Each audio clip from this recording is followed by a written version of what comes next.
Olá, o Tá na Web já está no ar. O programa que te deixa por dentro dos assuntos que estão sendo falados na internet e de alguns dos temas mais pesquisados no Google. E um dos assuntos mais procurados desde ontem é a polêmica envolvendo o nome da dançarina Carol Nakamura e do filho adotivo Wallace. Bom, vou te explicar se você não acompanhou. Segundo Nakamura, o menino de 12 anos viveu por 3 anos com ela e com o marido, com guarda provisória. E agora a criança decidiu voltar a morar com a mãe biológica. Ela conheceu o Wallace durante uma ação social no Lixão de Gramacho, no Rio de Janeiro, e aí pediu autorização da família para levar o menino para a casa dela e oferecer uma vida melhor. E aí, durante esses 3 anos, o Wallace tinha contato, inclusive visitava a família, a mãe biológica. Então, o debate em relação a esse tema na internet está justamente nesses lados dessa história, né? Alguns comentam que a dançarina expôs a criança, gravando um vídeo no Instagram, falando sobre o retorno para a mãe biológica, né? E também outros falam sobre essa questão da caridade que a família fez. Muita gente ficou com dúvida sobre essa suposta adoção, né? Que processo que é esse? Então vem cá comigo, ó. A gente vai chamar aqui para entender melhor esse assunto a Mabel Rezende, advogada de família, e também a Maria da Penha Oliveira, que é psicóloga e coordenadora da OSC Aconchego do DF. Bom, boa noite, vocês me ouvem? Vamos ver se a gente consegue aqui o contato. Bom, vocês ainda não estão aparecendo aqui para mim, mas já eu acredito que eu vou ver as minhas 2 entrevistadas. Hoje a gente vai falar um pouquinho sobre esse caso, né, que está na internet desde ontem, em várias redes sociais, em vários canais de notícias. E eu quero começar então, porque essa é a maior dúvida, com a nossa advogada aqui, por gentileza, explicando para a gente o que seria então, porque não é um processo legal de adoção, né? Ela alega que tem a guarda provisória. A senhora pode explicar para a gente como é que funciona isso? Que processo seria esse de guarda provisória? Boa noite, é um prazer estar aqui conversando com vocês, é um prazer enorme estar aqui do lado da minha amiga, doutora Penha, que é super craque, né, nesse tema, e eu acho que todos nós vamos aprender com ela aqui também hoje. Mas o que eu queria começar dizendo é que, assim, as dúvidas são nossas também, né? Então, primeiro eu queria dizer que o processo de adoção, ele corre sempre em segredo de justiça. Eu não trabalhei nesse processo. Então, o que nós estamos dizendo aqui, que nós vamos conversar hoje, é em tese, né? E com muito respeito à família de origem, com muito respeito aos interessados nessa adoção, né?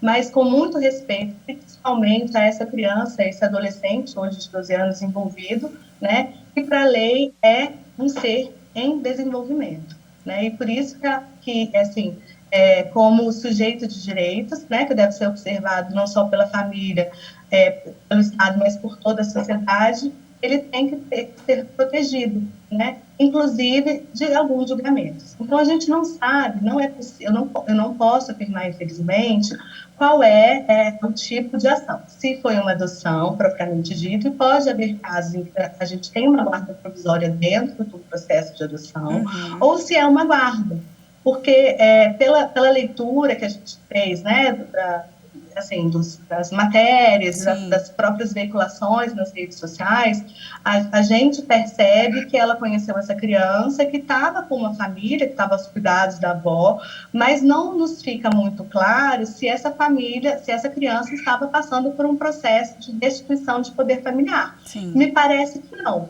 Então, eu não sei dizer, porque não participei do processo, porque o processo, mais uma vez, tanto de guarda quanto de adoção, corre em segredo de justiça, se nós tínhamos uma adoção, por exemplo, multiparental, porque essa criança parece que continuou convivendo com a sua família biológica, com a sua família de origem, né, e com a nova família, ou se era uma guarda, um processo de guarda, né, na qual ela detinha a responsabilidade, aqueles interessados ali eram guardiões legais daquela criança, e estavam responsáveis por cuidar desse adolescente, dessa criança neste momento, né, mas sem a destituição do poder familiar. Infelizmente, não é possível afirmar qual era a situação. Doutora Mabel, já já a gente também vai explicar o que é isso, né? Essas crianças que ficam em situação de vulnerabilidade, até trouxe alguns dados aqui para a gente debater também, porque são crianças que são colocadas temporariamente em alguns lares e se a família se reestabelece, a criança volta ao lar de origem, né? Já já a gente vai falar sobre isso, mas deixa eu dar boa noite aqui para a doutora Penha. Tudo bem, doutora? Boa noite, seja bem-vinda ao Tá na Web. E queria saber, né, a senhora como psicóloga especialista nesse assunto, a gente pode falar que 12 anos já é uma adoção tardia? E como é que é, assim, para essas crianças, né, que já têm uma opinião formada, já têm uma bagagem, um pouco de vida, se adaptar nesse novo contexto, né? É mais um obstáculo? Boa noite, é um prazer estar aqui com vocês, né, e falar sobre esse tema, né, de adoção. Você falou, seria uma adoção tardia? Bom, o pouco que eu li do caso, essa era uma criança ainda, né, que já tem 3 anos que ele está com a família, então era uma adoção já de uma criança de 9 anos. É uma situação complexa, mas é muito possível, desde que tudo isso ocorra de acordo com o que a gente prevê, com preparação das famílias, com preparação da criança. A criança precisa estar preparada para ser adotada, ela precisa viver os seus lutos, ela precisa trabalhar suas perdas, né, dessa família. Essa família deve ter passado por um processo de destituição do poder familiar, para que essa criança se disponibilize para ser amada. Porque se ela não tem essa disponibilidade, se ela não faz esse luto da sua família de origem, independente de qualquer que seja a situação, ela não se entrega para uma nova família, né? Que é o que eu acho que pode estar acontecendo, pode ter acontecido. É uma adoção tardia? Hoje, eu não sei se é tardia, não, eu não considero tardia. Adoção é adoção. E filho nasce, como a gente fala, de qualquer idade, né? Se eu desejo um filho bebê, ok. Se eu desejo um filho de 8 anos, de 10, de 12, também tudo bem. O que vai precisar realmente é de preparação, né? De escuta da criança, escuta das famílias. É a preparação das duas partes, né, doutora?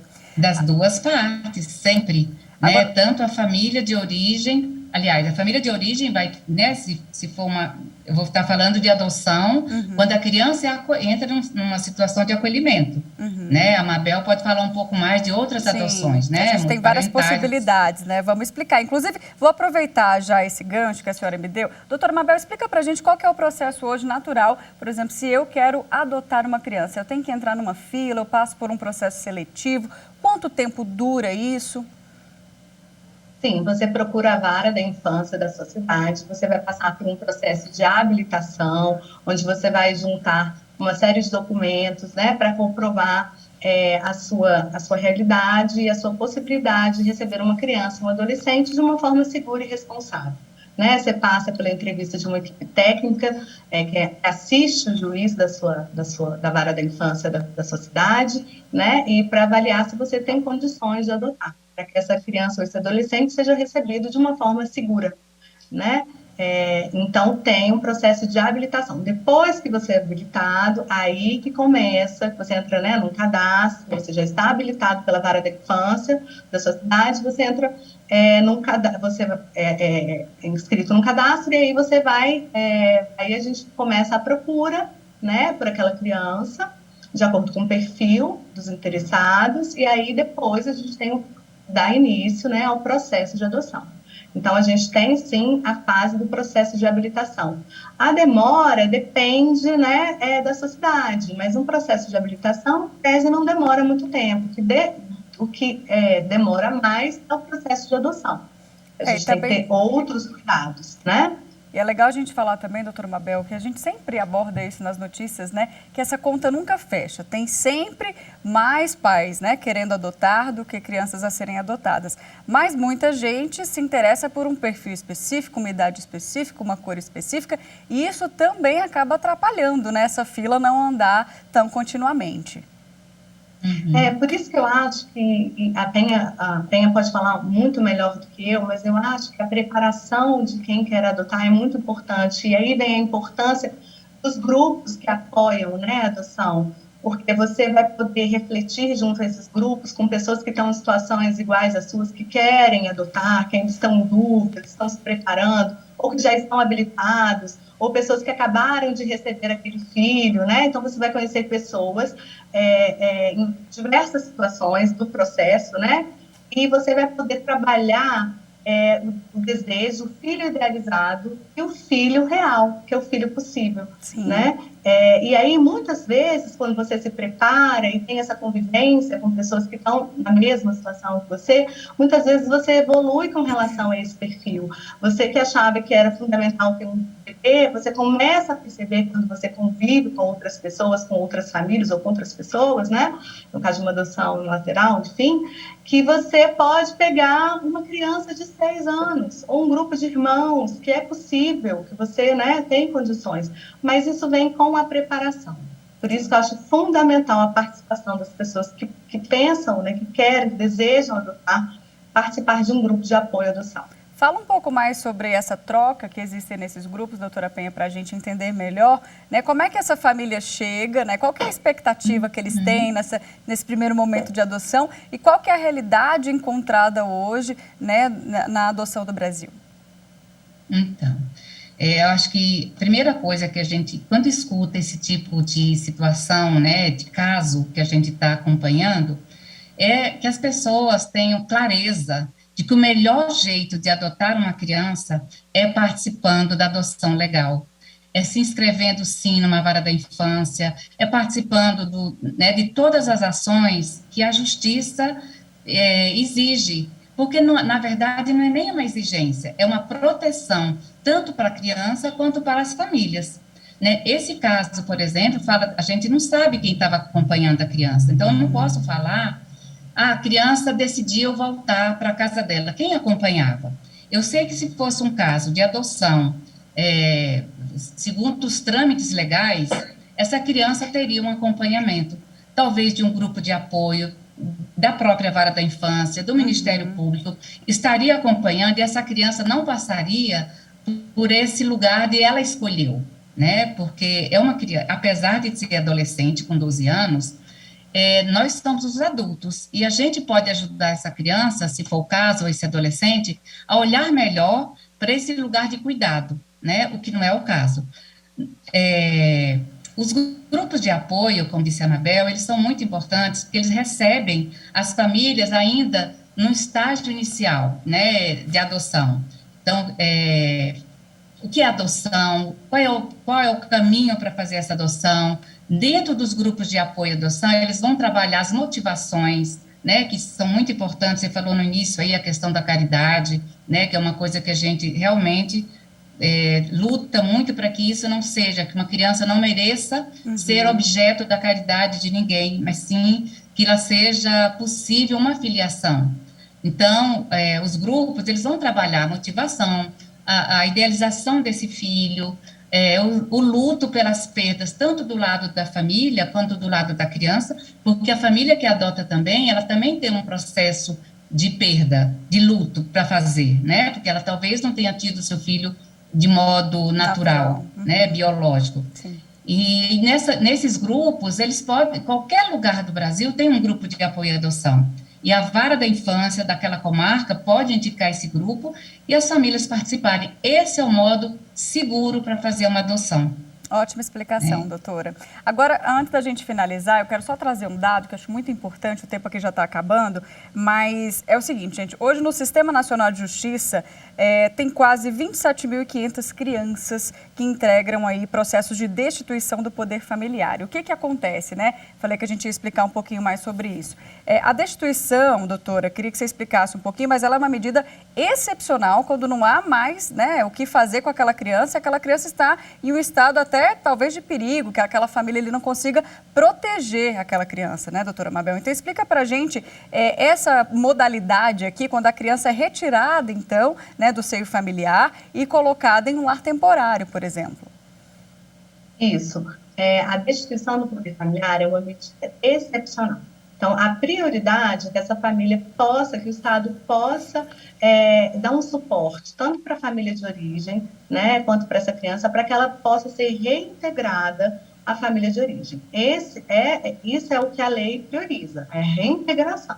né? Quando não é possível, apesar dos esforços da rede de apoio, né? Quando se chega à conclusão, por meio de uma análise, de um estudo técnico, né? De assistentes sociais, de psicólogos que assessoram, né, a vara da infância, de todos os atores da rede de proteção, quando você conclui que não é possível, aí sim você tem o processo de destituição, onde se rompe o vínculo jurídico, né, com aquela família.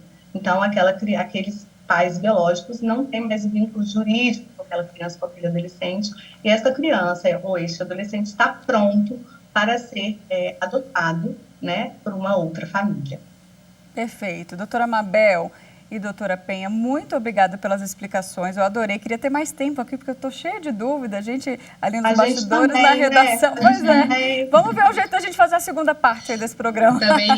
Também queria falar mais, né? Por exemplo, a pobreza, que é o caso, né? A pobreza nunca deve ser um motivo para acolhimento nem para adoção, né? As famílias, elas precisam de políticas para que cuidem de seus próprios filhos, né? Então, isso é uma coisa para a gente sempre estar pensando. Por isso, a via legal é o melhor caminho da adoção. Adoção segura e para sempre, é o que a gente exatamente. fala. Recado dado, então, doutora Penha, doutora Mabel, muito obrigada, uma boa noite para vocês. Obrigada a vocês. Boa noite. Vocês aí de casa continuam comigo, porque agora a gente vai então para as telas do Google para saber o que mais tem sido pesquisado durante a semana na internet. Vamos lá para a nossa primeira tela. Começamos então com o Imposto de Renda 2022, que teve aí mais de 500 mil pesquisas. Ontem, dia 31, foi o último dia, né, para entregar a declaração. E se você ainda perdeu o prazo, tem jeito, viu, de acertar as contas com o Leão. Hoje, a Receita abriu o sistema, né, reabriu, e os atrasadinhos ainda podem enviar a declaração. Mas para isso, precisa pagar uma multa por atraso, que tem o valor mínimo de R$ 165,74, mas pode chegar aí até 20% do imposto devido no ano todo. Outro destaque que a gente também resolveu trazer para o programa é o novo modelo da Carteira Nacional de Habilitação, que passa a valer a partir de hoje. Essa nova CNH, gente, ela tem elementos gráficos aí que dificultam a falsificação e as fraudes, permite também o uso de nome social e filiação afetiva do condutor. Tem também um código internacional usado nos passaportes que permite o condutor a embarcar em terminais de autoatendimento nos aeroportos brasileiros e ainda identifica os tipos de veículos que o condutor está apto a dirigir. Mas ninguém precisa sair correndo, trocar o documento, porque o documento atual está valendo. Então, a chegada da nova CNH vai ser gradual e aí quando os motoristas forem renovando as carteiras ou então pedindo a segunda via, ela vai sendo trocada gradualmente. Por último, temos uso de máscara São Paulo. Essa notícia aí preocupa a gente, né? O Comitê de Medidas de Vigilância em Saúde do Governo do Estado voltou a recomendar o uso de máscaras em lugares fechados. A gente sabe que os casos de Covid, infelizmente, em vários estados, vêm aumentando nas últimas semanas, então é preciso atenção, porque pode haver até uma subnotificação, né? Porque os números oficiais, eles não têm os resultados dos autotestes, aqueles vendidos em farmácia, né? E claro que isso é uma recomendação, né, do conselho, mas é um conselho, mas a obrigatoriedade não está de volta. Mas pelo menos, gente, local fechado, né, cinema, escritório, o ideal, segundo os especialistas, é usar a máscara. A gente vai então agora para uma rápida pausa, intervalo rapidinho. Eu volto no próximo bloco com mais Tá na Web para você.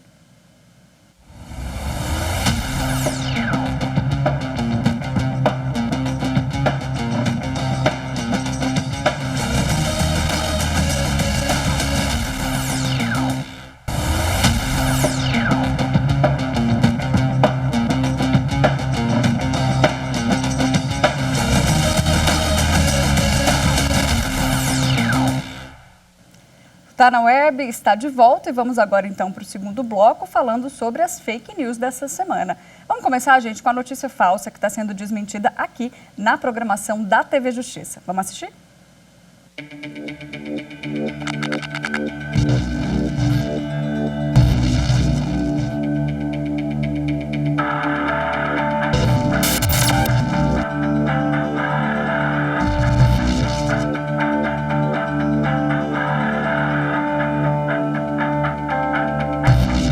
Que está sendo vinculada, que vai existir uma isenção dos tributos federais para os combustíveis e um possível reembolso para o consumidor, ela não é verdade.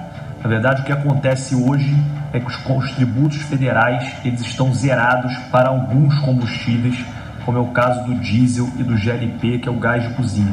Mas ele continua sendo incidindo e sendo cobrado no valor do produto gasolina, ou seja, o combustível gasolina ainda tem a incidência dos tributos federais. Não há nenhum tipo de política ou de legislação sendo discutida hoje para que se tenha algum retorno ao consumidor desse imposto não pago. O que existe hoje no Congresso Nacional é um projeto de lei para colocar um teto na cobrança do ICMS, que é um tributo estadual. Esse projeto foi aprovado na Câmara de Deputados e se encaminha para o Senado Federal.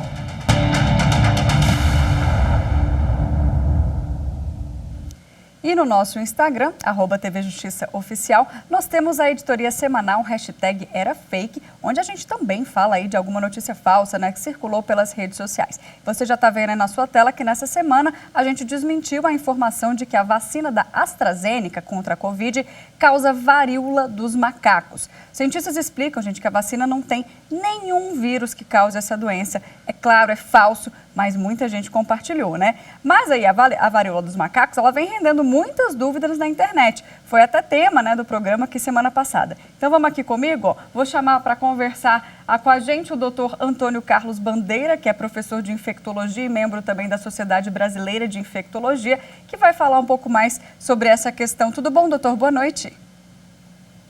Boa noite, Mariana. É um prazer estar com vocês aqui hoje. Prazer é todo nosso. Doutor, vamos lá. Essa fake news, né, começou a viralizar porque a vacina da AstraZeneca, ela usa o adenovírus de chimpanzé, não é isso? Queria que você explicasse um pouquinho para a gente, porque as pessoas, né, fizeram essa conexão aí com essa nova doença que vem surgindo, que é a varíola dos macacos, mas não tem nada a ver uma coisa com a outra, certo?